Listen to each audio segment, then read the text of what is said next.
Hello and welcome to the Startline podcast with me, Beth Espy. Now, we've been talking to people who are hoping to be on the start line for MGP 2026. Today, we're going to hear from someone who's already been there and find out what their best advice is for anyone who's waiting to find out if their entry's been accepted.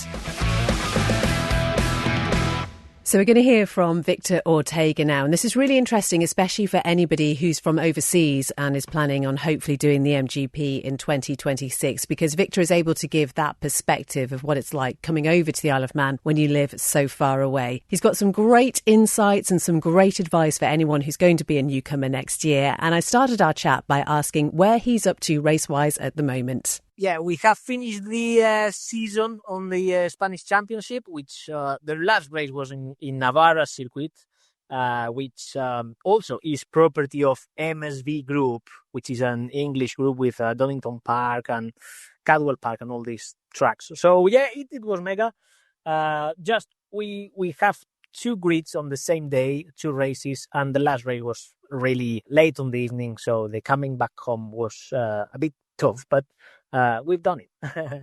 Yeah, because it's not just a hop down the road, is it? Do you say it's about 5 hours away? Yeah, it's 5 hours at van rhythm. If you go by car, maybe you are like 4.5, but then if you travel by van, you are doing 90 kilometers an hour, so it takes a bit longer. So yeah, coming back home, unloading the van, and arriving home sometime around 1 o'clock in the morning or so. But that's the privateer rider life.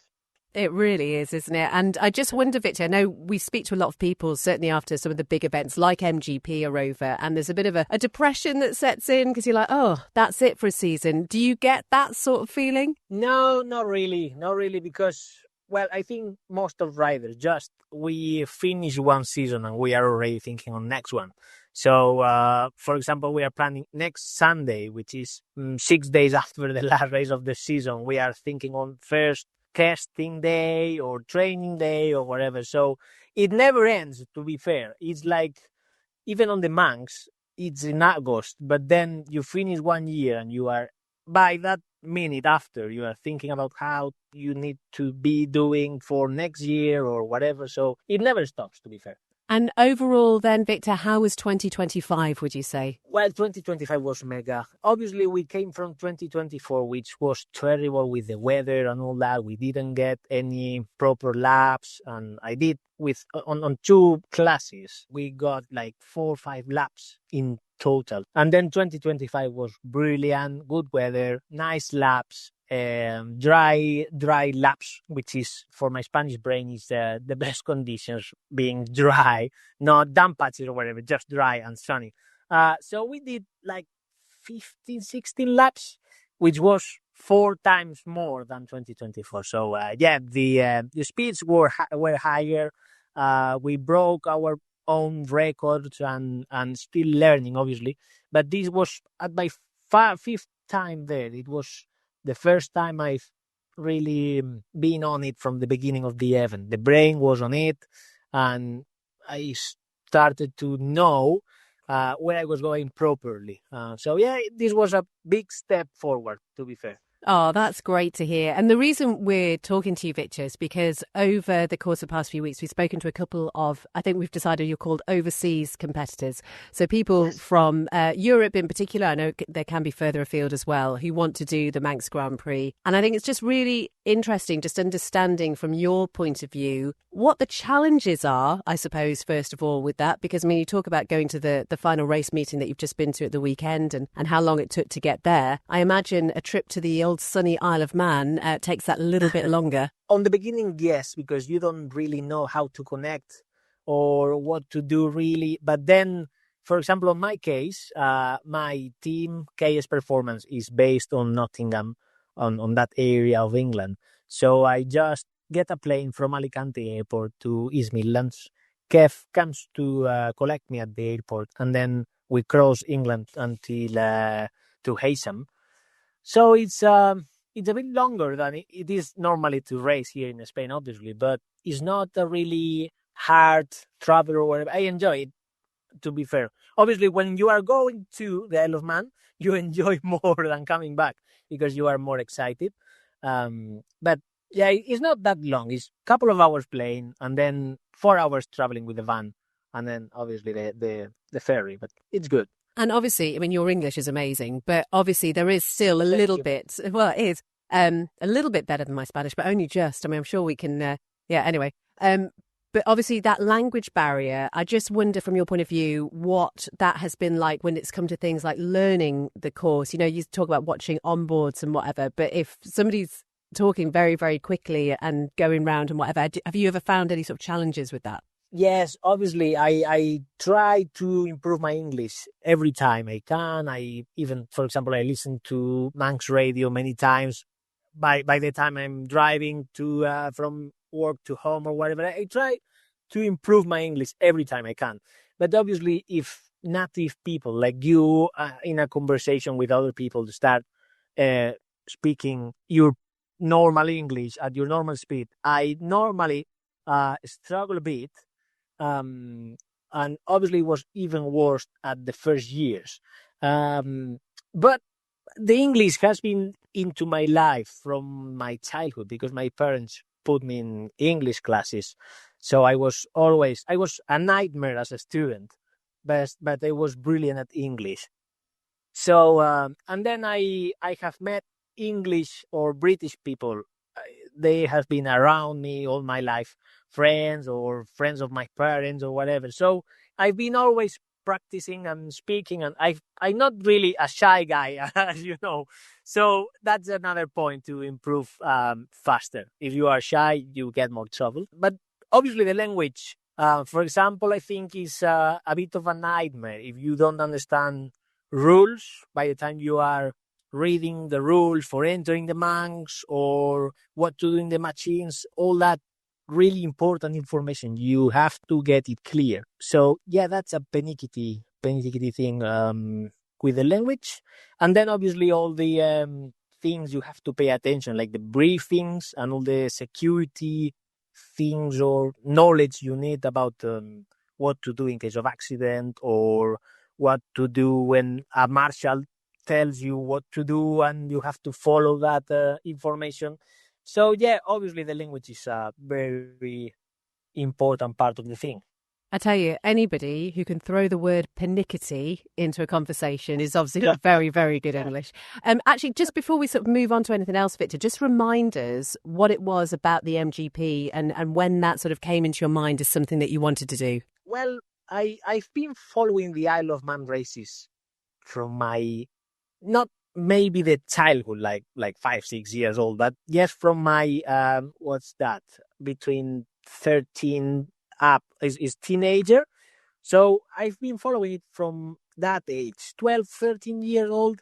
It was difficult to see years ago the same easily than now. Like on the 2000s, you could not go into YouTube or whatever. We were downloading videos, and so you put Isle of Man or this or that to just check anything about information or reading magazines. It was very different than now.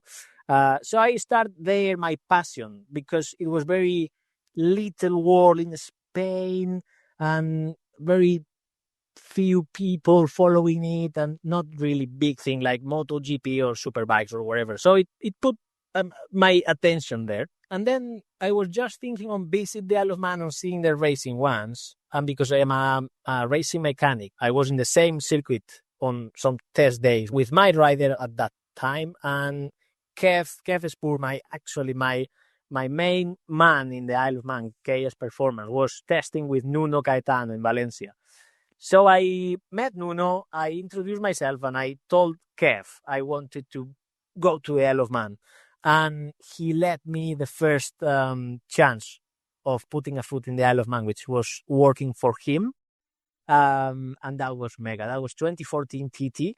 And I was there at the pit stops, and I saw the first bikes coming through Glencatcher Road, and I was shocked more than I could imagine any time. And then I decided, well, I would really like to feel what the rider is feeling, but I was not riding at a proper level that time. So it started everything there. So I became from just a foot passenger into a rider in less than 10 years' time. So it was just passion more than ever. And do you remember, Victor, when you put your expression of interest in and then you were waiting to see whether or not that had been accepted? Oh, yes, yes. I spoke with Kev and Nuno, and they were my like my teachers on what to do. So they said to me, "You have to start racing at national level on 600cc bikes, and then you have to put a good CV on yourself to get accepted." Well, that was 2014, so I start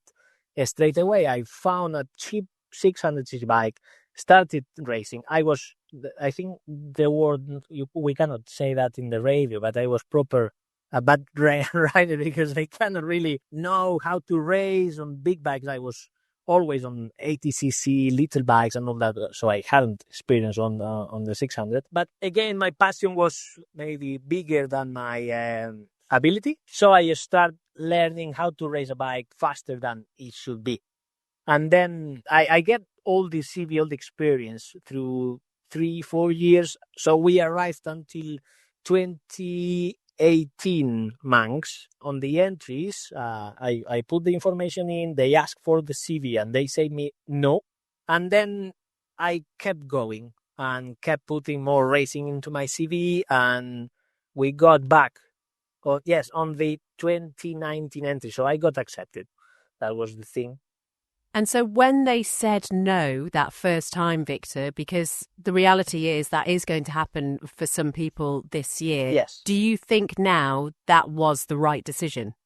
Yes, absolutely. And I was speaking about this with you in the Eloman, I think. That was a decision coming from people who wants to protect the riders, not just saying no because we don't want you not racing here. It's just they don't think we are prepared enough.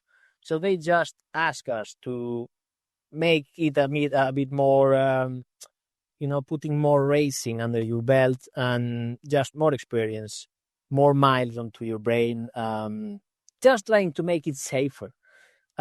So yes, you when you get the no, obviously is not good. Like you feel sad, but then you have two options: or you quit and you don't know where you can arrive, or you keep at it and try to do what they are telling you, which is just trying to make yourself a bit safer. And so then you did get the yes, as we know, as you mentioned, for 2019.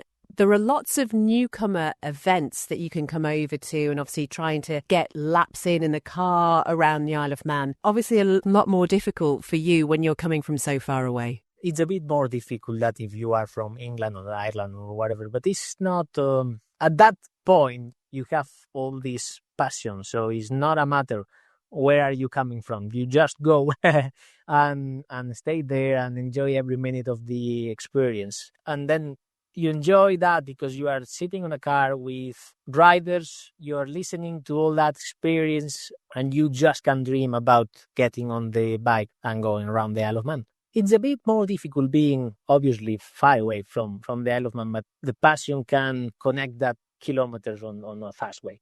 Oh, and then obviously you get to 2019, you're here for the first time. Was it everything you wished it would be? Well, yes, it was mega.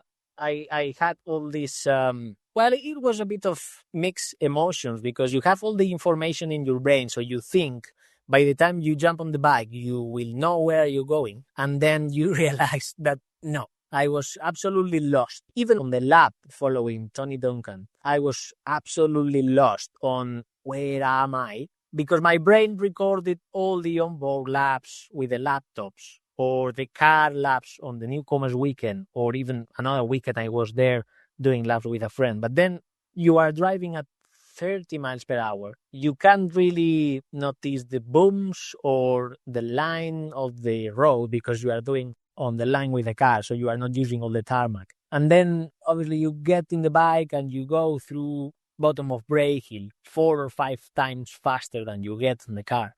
And the feeling, the bike tries just do things you don't want to do all the G forces on your body, things start happening very, very fast.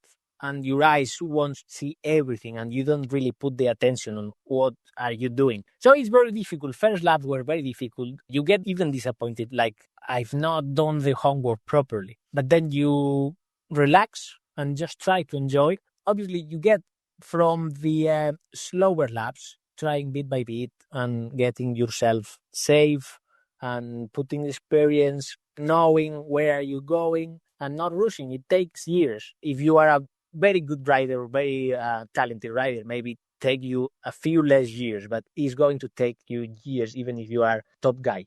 And what would you say was the best piece of advice that you were given before you came over here to race for the first time?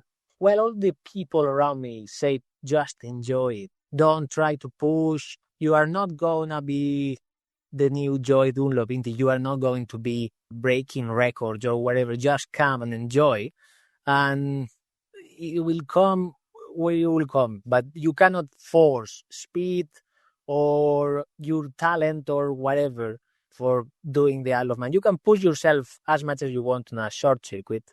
Not a problem with that. But you cannot do that on the Isle of Man because the air obviously is more expensive. And, you know, you mentioned expensive there. We know how expensive this sport is, and that must be difficult sometimes. You know, obviously you've got your team around you, whatever. But I suppose, what is it that keeps you coming back? Well, it's the feeling. You cannot replicate what you feel there on any other track. I've been in tracks around Europe, not around the world, but you cannot replicate that long seconds, flat out on six, going through the roads, all the atmosphere, the people. It's just, it gets in your blood, isn't it? It makes yourself happy about thinking about it. And it happens the same on my mechanic, Kev. He gets the same feelings doing the bike, preparing it to perfection for me to ride. But it's a feeling we share as a rider or as a mechanic. I was a mechanic before being a rider, and it's a mix of proud you feel about your bike going around there, and you see the rider enjoying, and yeah, it's just too many things which are very, very beautiful to enjoy, to experience. And how do your family feel about all this, Victor? Well, I say that many, many times. My wife, we know each other on a race meeting. So she knew already about what I love doing. I've been like this, yes, from my childhood. I've been involved into motorbikes, motorsport. I cannot really stop thinking or watching videos or pictures from racing, or it's just 24/7. So yes, they worry about myself hurting or an accident or whatever. But life is about that. You don't know how much time you get here. It's just trying to enjoy it, making good things to the people around you. But by the end of the day, is enjoying this time. So they are on my way of thinking. You cannot put this way of thinking in another person who doesn't want to understand you, but the people around me, they understand, and around any riders, like mothers, fathers, wives, children, they all are on our way of thinking about enjoying life. We don't know if it's long or not. We know we have lived it and enjoyed it. Oh, you just put it so beautifully, Victor. And I think really, for anybody listening to this who's sitting there waiting to see whether or not their application is going to be accepted this year, I mean, it's a very similar thing. They all want to experience what you have just described. So I think, yeah, if you had one message for anyone listening at the moment who is waiting to see if they will be able to race in 2026, what would that be? It's just don't try to push too much, because at the beginning you have to self-preserve, and being safe means coming back and race another year and getting more experience. So the speed will come, but you have to let it come to you. You cannot push your limits because everything happens really, really fast. And I've been through there trying to push because you want to go faster, and then you get slower laps, and people with experience around you just tell you the lap, you will not really think about it's been a fast lap. That will be the fastest. And it's absolutely like that. It's like I've done fastest laps. My braking records is on a race lap, like fourth lap on the race. You are knackered and your knees is very painful or whatever. So you just relax and you say, okay, I'm not going to be fast because my body is now collapsed. And that's the fastest lap because your brain is into it and it's easy and smooth. And then you get the fastest lap and it's really shocked. So the harder you get or you try to get the times, the worse they will be. So just let it come. Oh, brilliant. And Victor, just tell us what the next few weeks and what Christmas is looking like for you. Well, we are, as I say, we are preparing 2026, which is coming really exciting on the racing side. And also I'm starting a new project with a track day company here in Spain. So that will be my mind 24/7 again, worrying about things. And then obviously family time. Is Christmas is a good time here in Spain to share with people you love. And yeah, that family time we don't get during the year because the seasons are on. So yeah, a bit of relax. Oh, well, we wish you all the very best. And honestly, we can't wait to see you back over here again. Remind us where people can find you on social media and keep up with how you're doing. Yes, I'm, well, if you put on Facebook, just Victor Ortega, I will appear. And I'm Ortega Mecánica in Instagram. And just if any newcomer, for example, wants to write me or they need any information or whatever, I will be very pleased to help a bit in my anything I can. And yeah, just thank you for this time, Beth. Oh, no, thank you. You know, last time we spoke, Victor, you tried to teach me a Spanish phrase. I don't know how well that went, but just remind us what that is again. Yeah, that was a fondo siempre con todo, which is flat out with anything, always. I'll practice that again, and next year I will be fluent. Victor, great to talk to you. Have a lovely Christmas, and we'll speak to you again soon. Thank you. You too. Yes, we are in touch. Victor Ortega, just some really brilliant insights there from his point of view, especially being someone from overseas, and he genuinely means it. If you've got any questions and you are thinking about MGP next year, he really would be so happy to hear from you. The links to his social media are on the podcast page.